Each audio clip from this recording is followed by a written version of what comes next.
everybody! 2014 is the year of Waka Waka. Muppets Most Wanted, rated PG.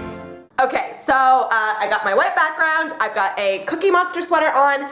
It is time to finally review another Muppet film. What? But first, guys, have you been watching the internet lately? Of course you have, because you have no life. There's been material popping up all over the place for Muppets Most Wanted. In 2013, there were 0 Muppet movies. What? Nah. But 2014 has Muppets Most Wanted. I will say it's a little disappointing that the marketing hasn't been on the same level of extravagance as the last film, but I think the ads are still doing a pretty good job at getting the fans hyped about it. And trust me guys, you have a lot of good Muppety goodness to look forward to. But we do have 2 months until the release, so let's build that hype even more! And be sure to watch the Super Bowl, because there's going to be a commercial with the Muppets in it. Totally worth watching. Oh, and there's also a football game or something going on during that time, but I don't know, it doesn't sound that important. Alright, you heard it. Less than 2 months and we still have 3 films to review. Let's get caught up already. Also, I lied before. Go Hawks! So, after the release of The Muppet Christmas Carol, Brian Henson continued his position not only as the head of the Jim Henson Company, but also went on to produce several specials and TV shows including Muppet Classic Theater, The Secret Life of Toys, Dog City, and the popular primetime sitcom, Dinosaurs. But when the mid-90s came in, it seemed apparent that the Muppets were due for another theatrical release, so Brian Henson and his team went to work on developing a script for another feature film that would eventually be directed by Brian once again. And believe it or not, it would actually turn out to be a movie that would follow pretty closely in the footsteps of the last film.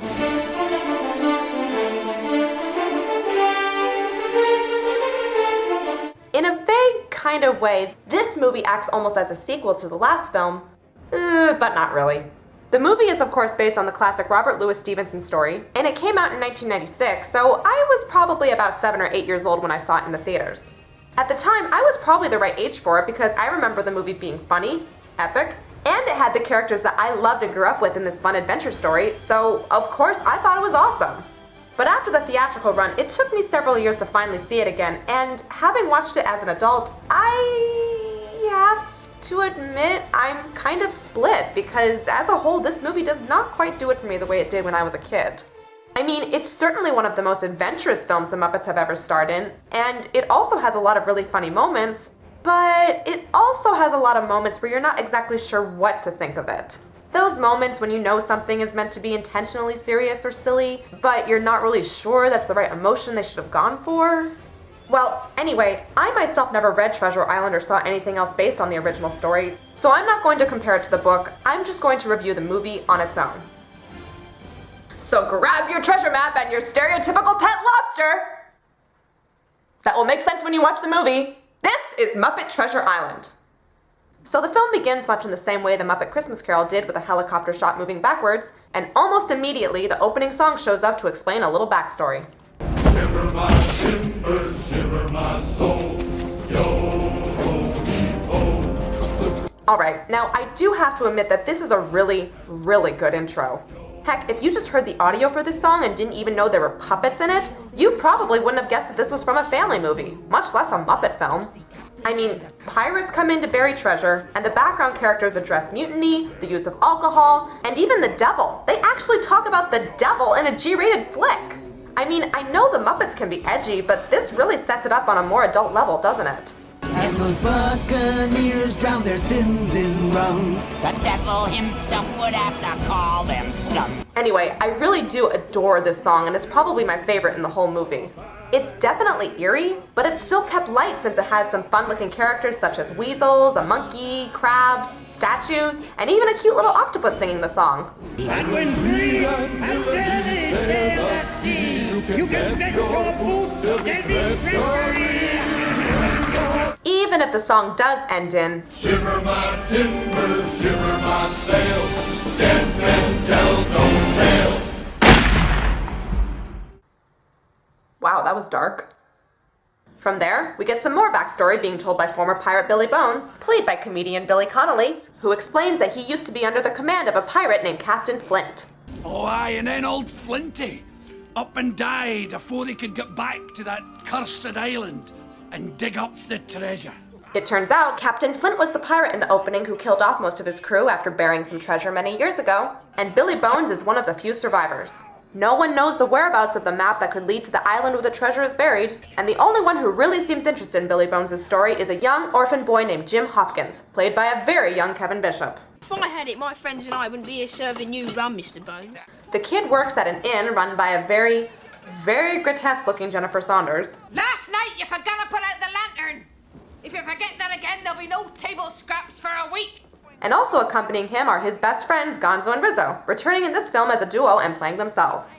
Since they worked off each other so well in the last film, they ended up being grouped together here and for quite a while in the 90s, much to the delight of many fans. I hate my life. I hate your life too. If I had a life, I'd hate it. I wish my life were more like one of Captain Bones' adventures, sailing the high seas and searching for buried treasure. Ah yes, the young lad in this story is apparently suffering from the Disney princess syndrome, wanting more out of life than it's already offered. Is it that obvious Disney distributed this movie? I look around here and I want to cry. Whoa, wait a minute. I thought a teenage boy was cast in this role? Okay, no offense, but what's up with the falsetto voice? I'll give this kid credit because this was his first starring role, and he is the only human star in a Muppet film under the age of 20, but really, what's up with making him sound so wimpy? There's gotta be something better.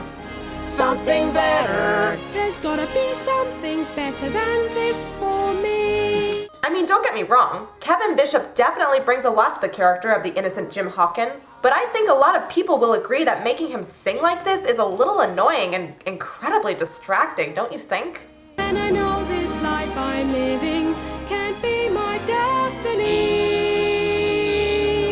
And if there is anything worse than being an orphan child in the movies in the 90s, it's having a mullet and singing like Mickey Mouse. There's something better than this for you and me. After that, a fellow pirate that Billy Bones used to know named Blind Pew comes in. Ah, a pretty little girl, is it? Aha! I knew it all along! You've come to the wrong place. There's no Billy Bones here, and I'm not a girl. Are you sure? And even though it's not really demonstrated well as to why he does this, he comes and goes quickly to give Billy Bones the black spot, which in pirate terms means you're dead. The black spot! That's not over the top at all! Billy Bones reveals that he actually had the treasure map all along. Hi, why wasn't that explained? And out of nowhere, he dies of a heart attack. It happens. Only for the boys to suddenly be ambushed by Blind Pew again with a bunch of pirates who are also after the map. Billy Bones! Trick or treat! Now, I never read Treasure Island, but I still have to ask this question. Why didn't Blind Pew just come in the first time with those pirates? Rather than coming in with a warning, wouldn't it make more sense for him to corner Billy Bones with his army and get the map that way? Didn't he think Billy Bones would try to run off before he came back? In fact, he tried to do that before he conveniently died. He died? And this is supposed to be a kid's movie.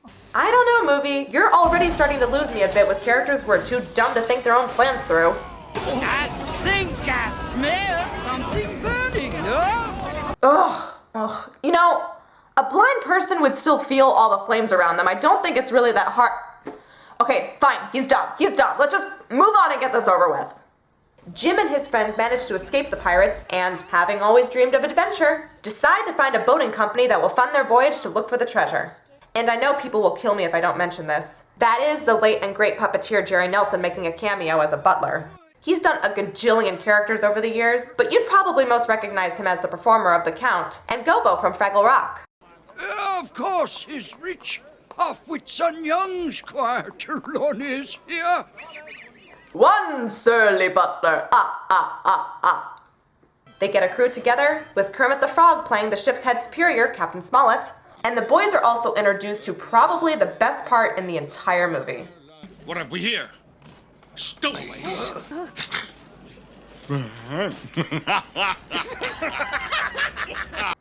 Okay, I'm pretty sure this is my favorite human out of all the Muppet films.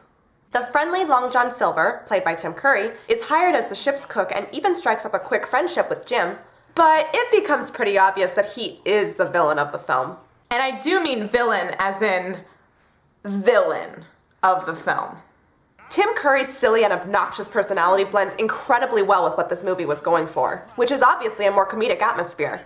There's no way you'd take this performance seriously if this were a more dramatic movie, but because it's more lighthearted, his take on the character is incredibly appropriate and incredibly enjoyable.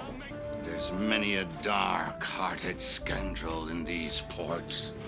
What do you mean, pirates? And yeah, his character is not very subtle and it's very obvious where the story is going because of it, but that's part of the fun of it. Once they start out on their long voyage, it turns out that Long John Silver and most of the crew are actually pirates who are after the treasure for themselves. Things get complicated because of Long John's soft spot for Jim, but he will stop at nothing to make sure that his team gets away with Flint's treasure. We'll be needing your compass, though. No. I'll be taking it either way, Jim. I don't know what it is, but he just owns every scene that he appears in. There's even a scene where his crew turns against him, he's tied against a tree, and yet he still completely owns that crew.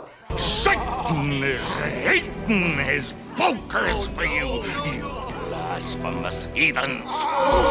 And in my opinion, Tim Curry just does no wrong in this movie. Every moment he's on screen, he is just an entertaining feed of awesomeness.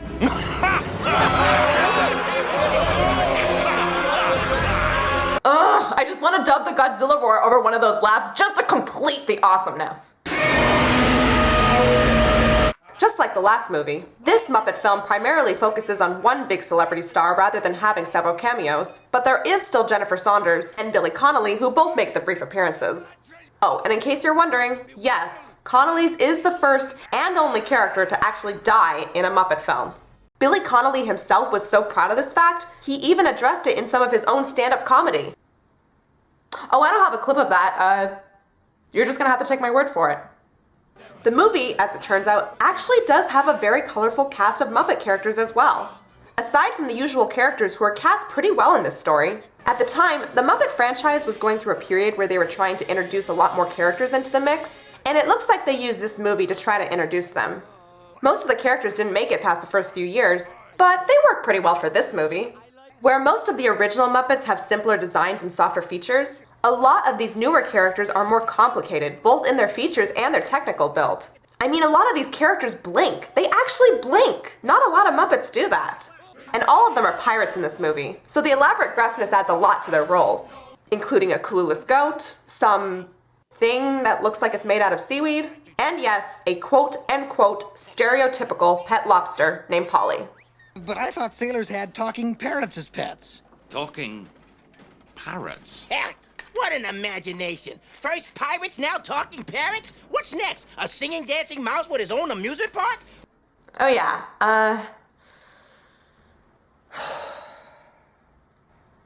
I think this would be a good time for me to talk to you about the, humor in this movie.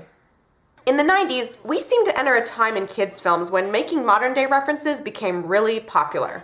I think this first started with Aladdin, and at the time, it was really clever and funny. But then, every kids' film started doing this, and it got really annoying. And because the Muppets were starting to be marketed as more of a kids' franchise, this movie unfortunately fell victim to this ploy as well. And I wouldn't mind so much if only one character did it as their shtick, except it feels like all the characters do it. And half the time the jokes barely even make sense in this reality. Beware! What? The one-legged man? Aye, but also beware running with scissors or any other pointy object. I'm taller! This is so cool! I may even have a future with the NBA! So where did you get that gold necklace you're wearing? Shopping channel? There's also a bunch of jokes that just don't make sense whatsoever. This is definitely a genuine, bona fide treasure map. Really? Oh, yes. Mr. Bimbo told me so. What? Yeah, there's also this running gag where Fozzie's character apparently has a tiny little person living in his finger and everyone else thinks he's crazy. But why exactly is that funny? We need a ship for an ocean voyage. Ocean? Ocean. You know, the ocean, the big blue wet thing. Ugh, really? He doesn't know what the ocean is? Another thing that bothers me about the humor is that it tends to rely on characters being dumb in order to get a laugh from the audience. Again, that can be funny if it's written well or serves a purpose, but I'm sorry to say it really doesn't. I thought Fozzie was funny because he was lovable and always tries so hard as a comedian, not because he was stupid. And besides, the character works for a boating company, for crying out loud. So it doesn't even make sense that he would need a reminder about what the ocean is. Logic is your friend, guys. Use it. Now, to be fair, there are some jokes in this film that do work. For example, there is this one running gag where Rizzo offers the ship voyage as a vacation cruise for some other rats, and I have to admit, that's actually pretty funny. And it totally would have worked if they only had this one joke and maybe the Statler and Waldorf characters making all the modern day references, but it is a little more overblown than that. And the whole thing is just really distracting and out of place at times. And I do apologize for digging so much into this, but hopefully you understand my frustration if you've seen the film. You mean that Mr. Arrow's dead? Yeah, that. Yeah. And my pants are filled with starfish. You see? He said starfish and pants in the same sentence. It's funny. Ha! But, on a positive note, one big thing the movie has going for it is the environment. Much like the last film, everything is presented as though it were drawn and told from a storybook. The buildings, the harbor, the ship, everything is scaled down in a world where people and Muppet characters exist together. I don't know who did the production design for this, but I would want them to design my theme park if I ever build one. Even the beach is designed to make the illusion that characters of any size can exist here. It's just incredible. Upstage, lads! This is my only number. Oh yes, and I do think it would help to note that the music is pretty creative as well.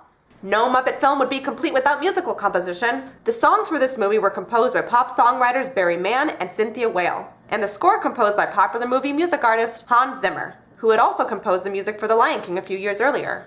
While the Muppet Christmas Carol's music was definitely more light, I think for this movie they instead wanted to go for a more grand musical sound. We're underway and off to see the world. Underway and off to see the world. Hey-ho, we'll go. Anywhere the wind is blowing, hoist the sails and sing. The songs are very catchy, and you really shouldn't be surprised if you walk away humming them to yourself. Sailing for adventure on the bounding main. Now, just to be honest, I do think that there is one song that kind of feels a little out of place in this movie. I got cabin fever! I've got it! Cabin fever! We got cabin fever, we lost what sense we had. We got cabin fever, we're all going mad. Okay, now don't get me wrong, this musical number is actually pretty good on its own.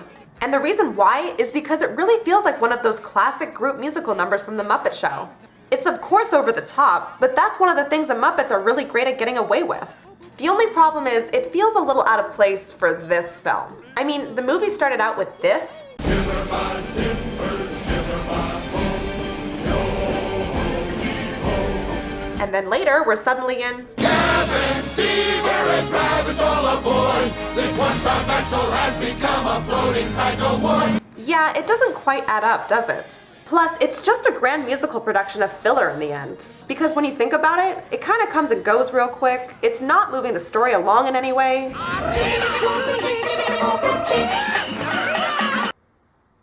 Yeah, okay.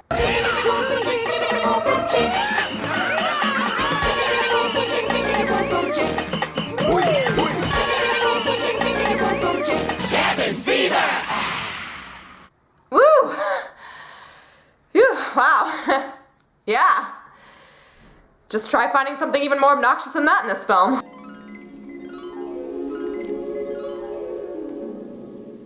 Bonsoir, mes amis. Oh yeah. You.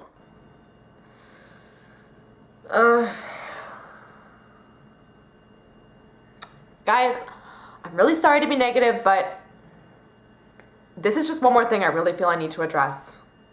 From what I understand in the original story, Benjamin Gunn was another one of Flint's crewmen who, instead of being killed, was marooned on the island many years ago. In this film, the gender is switched around, and Miss Piggy plays Benjamina Gunn, a past lover of Captain Flint's who he marooned when he buried the treasure. And it also turns out she was a past lover of Captain Smollett and Long John Silver. Touching reunion, Benjamina. Oh, well, hello, Long John. appropriate? Anyway, I'm really sorry to say this, but this became a time when Miss Piggy became a little intolerable as a character. And I want to make it perfectly clear that I am in no way blaming Frank Oz for this. My frustration with the character has nothing to do with the performer. Up until about 10 years ago, Frank Oz was the sole performer of Miss Piggy and many other characters, and he has always been downright genius with his craft as a puppeteer, no question. But he had also been focusing on being a director, making films like Little Shop of Horrors, What About Bob, and Bowfinger, so Miss Piggy began to get pushed aside a lot, and we didn't get to see her that much anymore. And for some reason, the writing for her had become weaker and she no longer had a very strong personality. Originally, Miss Piggy was a subtly vulnerable but strong-at-heart woman who truly believed she was a star, and that's what made her so enjoyable and funny. But when the 90s came in, all she ever did was pout, complain, and cry all the time. Like she just feels sorry for herself and somehow we're supposed to interpret that as good humor. And, oh, she just got so annoying. My mother came all the way from France. I was wearing her white lace dress. The cake was filled with lemon custard! Ugh. I don't know what happened, but I'm a little relieved she got pushed aside in this film because otherwise I would have had to endure this whiny character for an entire hour and a half. Luckily, her character became stronger a couple years later, but back then, she was just... Oh no, him too? Well, if you married me... Well, what does that have to do with it? I'm a pig! I need commitment! Oh my god. Shut up! Thank you! One thing you should know is that Kermit and Miss Piggy's characters do participate in a confusing, but still pretty hilarious musical number where they are literally dangling off a cliff and are about to fall to their death, and yet they are still able to sing a ballad about how their love for each other has led them to this point and back together again. Love led us here, so take my hand and have no fear. So let me get this straight here. Love led you guys to each other and your death, and you're happy about it? Alright, whatever floats your boat, I guess. Oh, no pun intended. Oh, but of course they're saved by our heroes, which leads to a surprisingly impressive battle between the good guys and the pirates. And to be honest, this part of the film alone is probably some of the most epic scenes with puppets to ever be put to screen. Because for the most part, this really does feel like a real battle. It's hard to make puppets fight, but they're doing it here. Puppets fighting puppets, humans fighting puppets. I mean, there's no bloodshed because it's a kid's film, but somehow it still feels really epic and really, really works. And it even has a few funny moments too. Come on, fight! Where are you?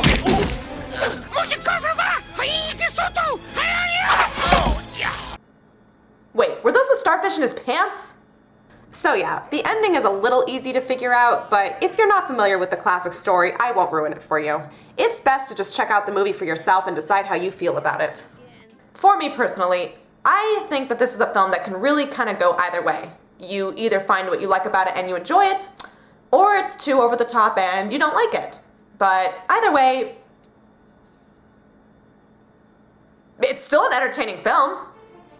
From what I understand, this version of the classic story is still very true to the original book, but it's more like a Muppet Show episode reenactment rather than taking it a little more seriously like the Muppet Christmas Carol did. And there's nothing wrong with being silly with a classic adventure story, but I think the biggest problems people have with this movie are that the humor tends to be a little confusing, a good chunk of the movie is just filler, and there are quite a few parts that seem out of place, so you can understand why it can be hard to stomach for some people. But, to the movie's credit, it does still have some nice sincere moments, and it does have some amusingly funny moments as well. And it's definitely not a boring film. I didn't find myself rolling my eyes or wishing it would be over.